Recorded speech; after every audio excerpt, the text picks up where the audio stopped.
Hey there. Oh, what a glorious casualty box. Look at all them deaths. Welcome back to the second half. This is the hottest match I've played in a long time, and it's for the LP, so that's really exciting. It's a really saucy match. So now it's my turn to score. Oh, another quick snap. I probably should have shown the setup for the elves, but as you can see, I'm pushing very, very heavily to go in one direction. Mm-hmm. Well, the quick snap helps you a lot more than it helped him in the first half, too. Coincidentally, the name of my favorite band. No, so the quick snap obviously does help me push down the field a little bit more, but you can see where the kickoff's going to land. It's going to land right on that line. Now, if the ball lands right there, luckily it didn't. So if the ball doesn't land on your half the pitch, and it bounces, it's basically a touchback, and that means that I can give the ball to whoever I want. In this case, I'm going to give it to L. Ron Hubbard because he's so fucking fast. Look at how fast he is. He's just going to sprint past this whole team and be super fast. If only we had a Croxagore to give the ball to. This isn't Lizards. Let it go. Well, we have two skinks in a trench coat. That's the closest thing we're getting. We had two skinks in a trench coat. I don't see him on the field now. He's not dead. Trust me. He's just badly hurt. That's right. Yeah, that's we're correct. fine. We're fine. Kumquat's spirit lives on. I'm going to punch a hole past the G.I. Joe tract. I'm going to dodge Suicide Tank up because having a player with Sidestep who's all the way up there is advantageous because it means he can't get pushed around, and he's a good blocker, and you'll see why. I'm going to take kind of a risky 1dB.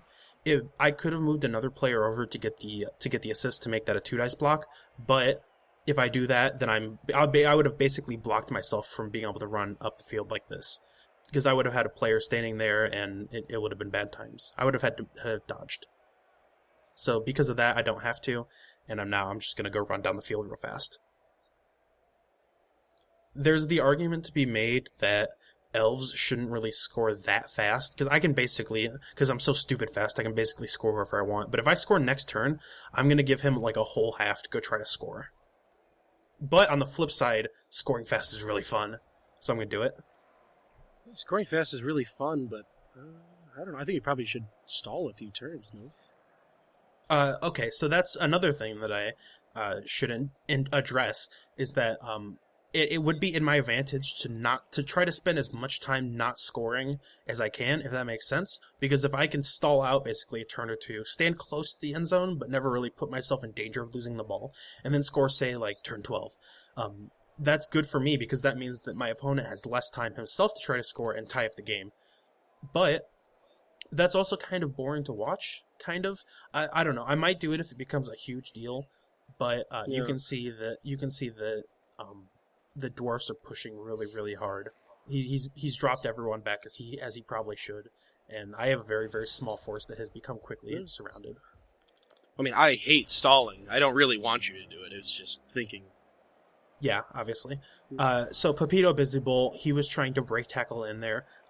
Obviously, that would be a stupid play for anyone other than a break tackle 5-strength player. That was a 3+ roll for him to try to do that. So a 3 or better on a d6, and he failed it. So he falls over, and it is now my turn to score. Basically. Did you just call him Pepito Busybull? Isn't that his name? Oh, it's Pepto. I'm sorry. Yeah. The poo puns, man. I think that's more the other. I like Pepito better. Okay, yeah, I like it too. That's our first touchdown with an elf catcher. Woohoo! The first of many, hopefully. Not if these games go like this game started. That's true. Oh my god, look at that. I can't even look. 2 deaths. Gross. That's actually the biggest downside of wearing this headset for recording this. I couldn't take my shirt off and swing it around my head. Spin it around your head, get real hype at all these deaths. Oh yeah, I gotta get rowdy. You can see he's set up in the patented smiley face offense. Oh, he's moving the right eye. Rip. No. So you can see over there on the top right, you can see that player that I KO'd a long time ago, 2 or 3 drives ago.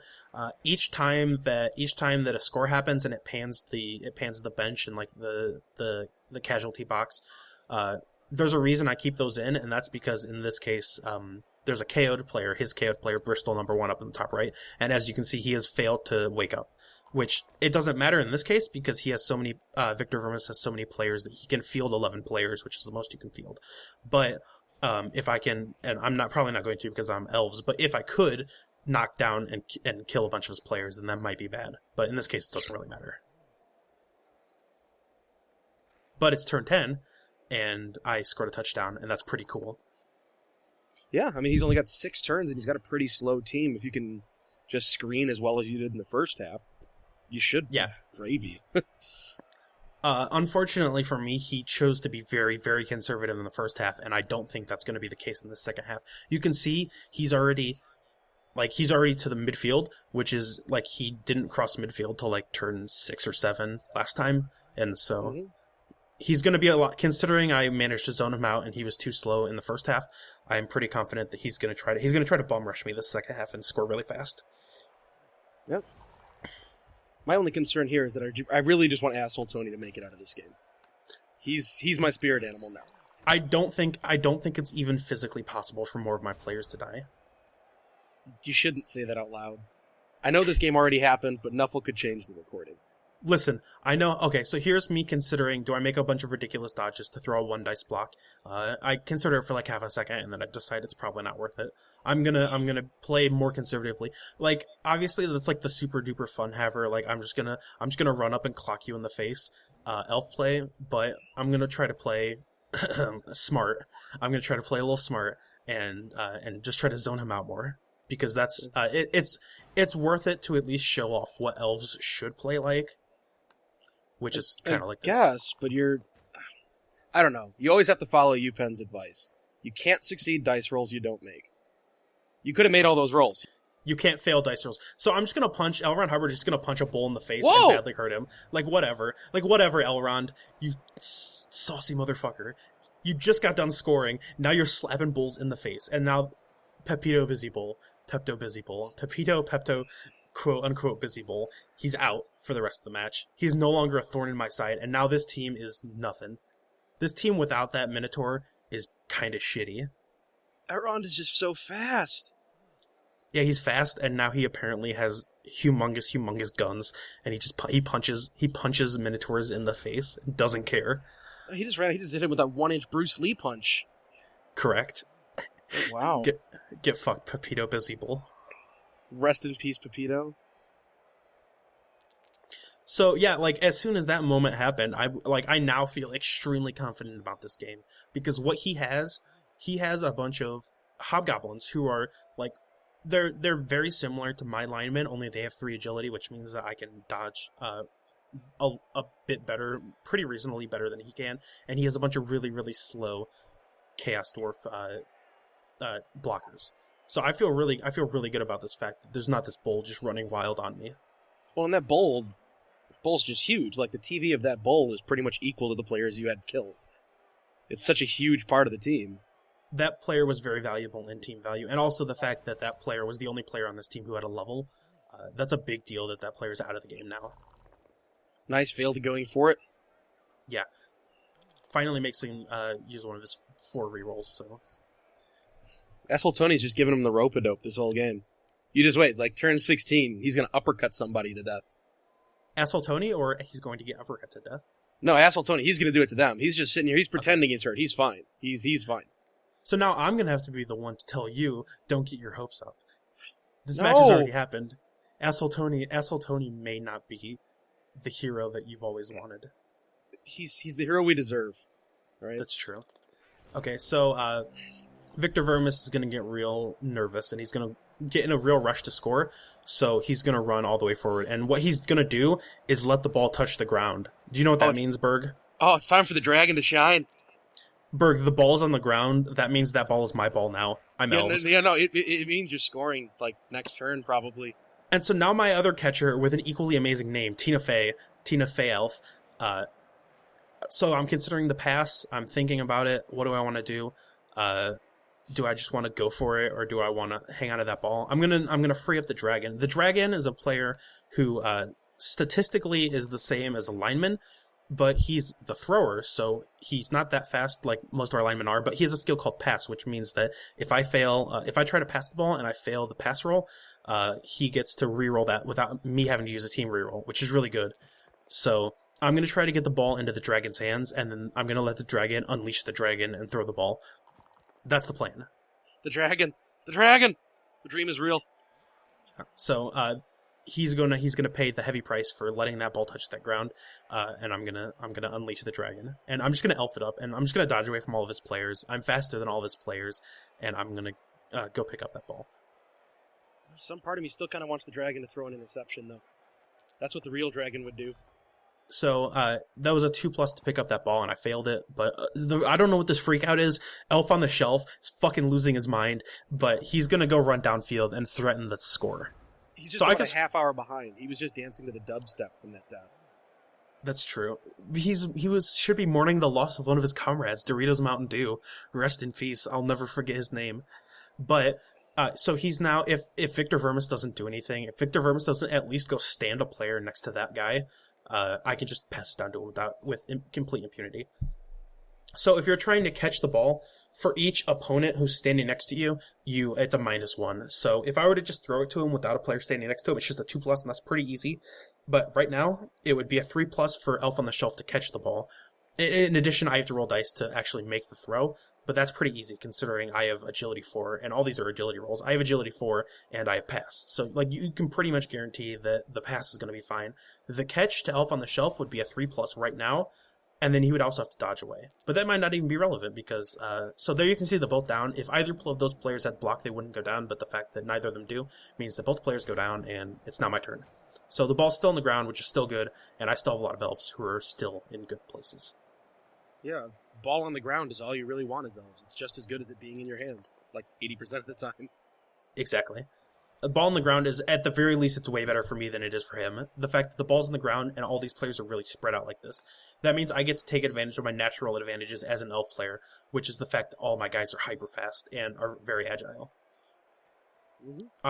I'm going to do something that might be a little ill-advised, but I'm going to stand my player next to an opponent player, if only to exert an assist to make that block what would be a 1dB. I make it into a 2dB by giving assists. So, luckily I stun that player, which means that, and I don't even know if we talked about this. I have not been keeping track. So normally if you just knock down a player and you don't break his armor, which happens some of the time, you can see Bristol number 4 down there is just simply got knocked down.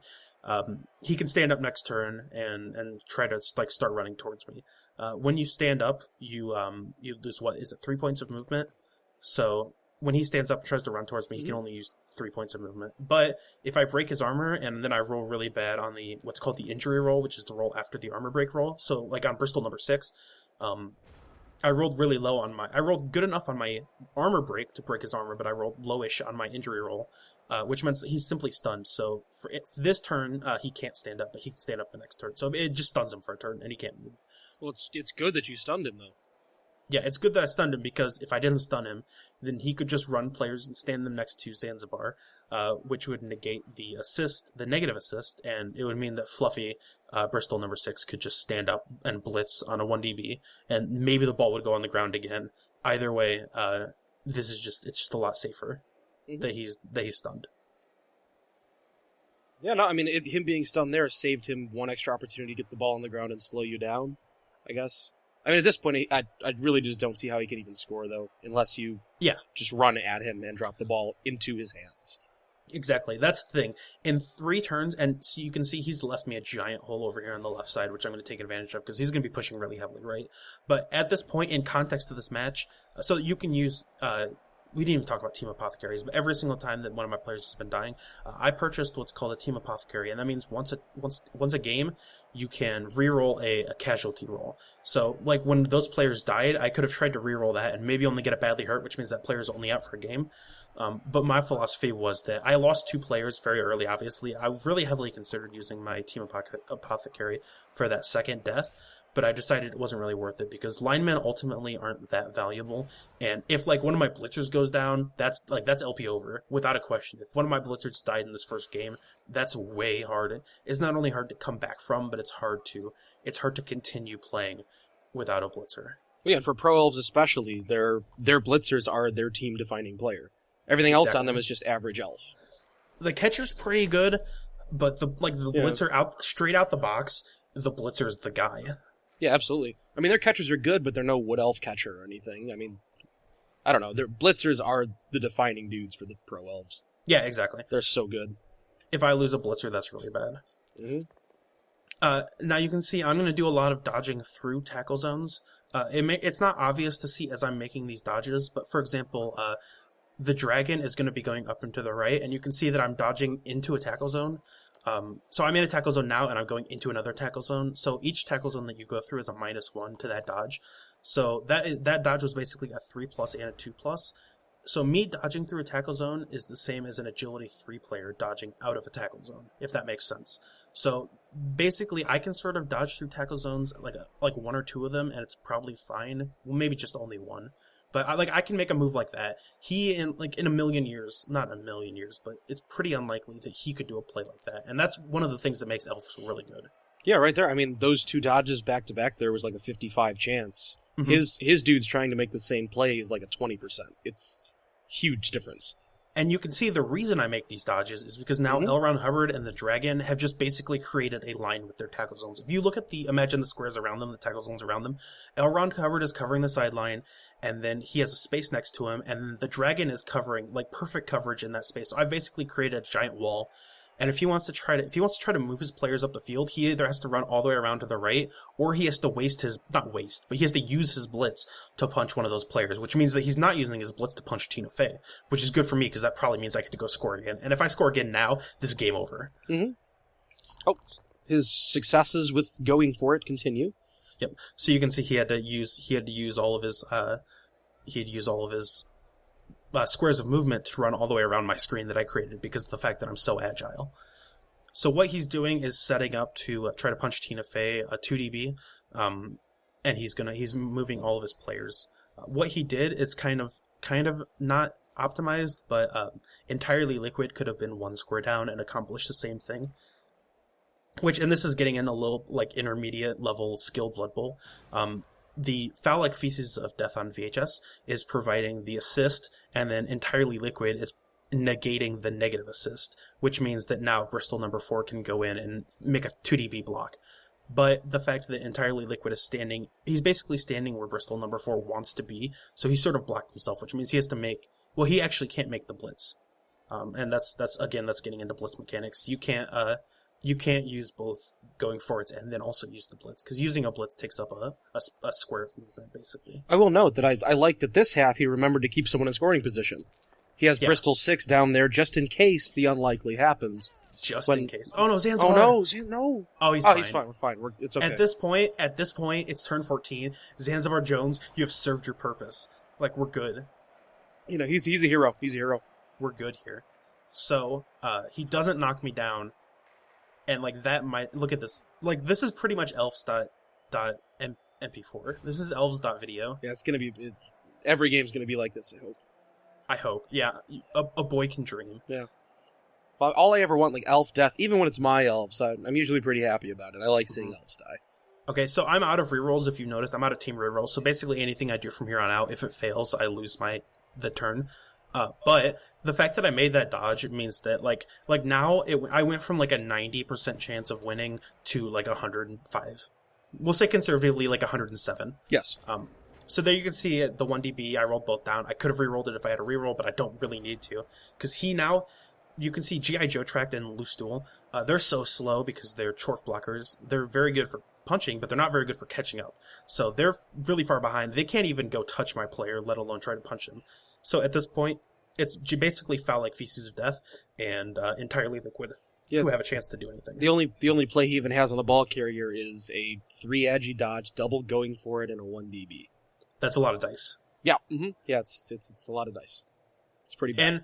And even if he does that, he then, after that, has to make sure that I don't pick up the ball somehow, because I have a bunch of elves who are there who are also pretty fast and pretty good at picking up the ball.